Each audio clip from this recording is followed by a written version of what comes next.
Hello, this is the 171st issue of Catch of the Day, available on the Branch Talk YouTube channel. Today we're going to continue reading from Doug Mitchell's book, The Four Carpenters, the Ensign, The Time of Jacob's Trouble, and the First Deliverance. Starting near the top of page 9, we read, "Thus, according to that translation, the Lord was not saying that the four carpenters are the four horns, but is only directing Zechariah's attention to the four horns, identifying who they were by mentioning what they had done, so that he could explain what the four carpenters were going to do to them. And why the actual identity of those four carpenters is not even revealed in those verses, only what they will do to the four horns.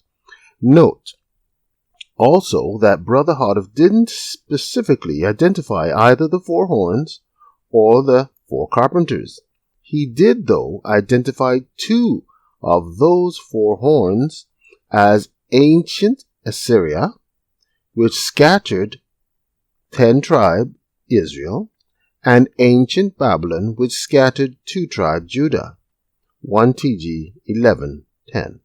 He also identified Rome as being the one that brought the third overturning.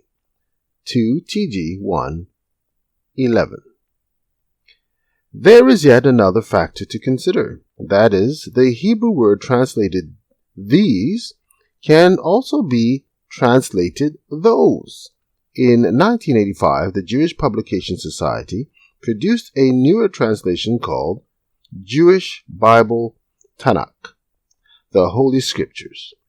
In that newer version, they used the word those instead of these in the first part of verse 21. Thus making the verse even clearer. And the Lord showed me 4 smiths, carpenters, KJV. What are these coming to do? I asked. He replied, those are the horns that tossed Judah, so that no man could raise his head, and these men have come to throw them into a panic, to hew down out the horns of the nations that raise a horn against the land of Judah, to toss it.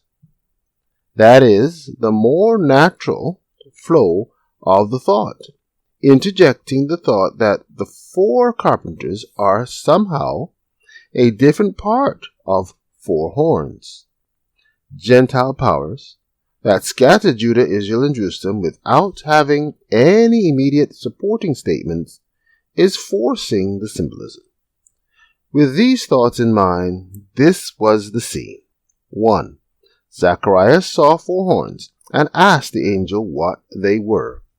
2. The angel points to them and tells Zechariah that these are the horns which have scattered Judah, so that no man did lift up his head. 3. Zechariah then saw 4 carpenters and asked the angel what they had come to do. 4.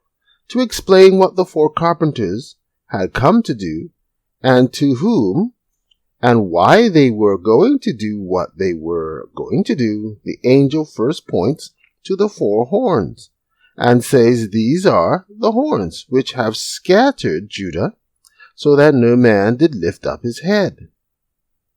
5. Then the angel points to the 4 carpenters and says, but these, the 4 carpenters, are come to fray them, the 4 horns, to cast out the horns of the Gentiles, which lifted up their horn over the land of Judah to scatter it. While admittedly the text doesn't say that the angel specifically pointed to either the horns or the carpenters, we have used that language in order to show that the angel was specifically directing Zechariah's attention to those different things as though he were actually pointing to them.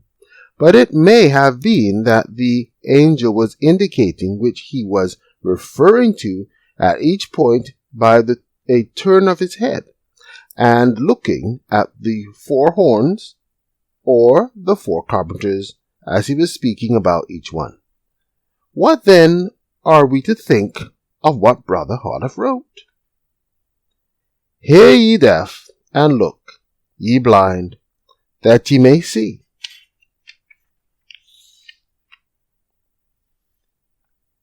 Who is blind but my servant, or deaf as my messenger that I sent?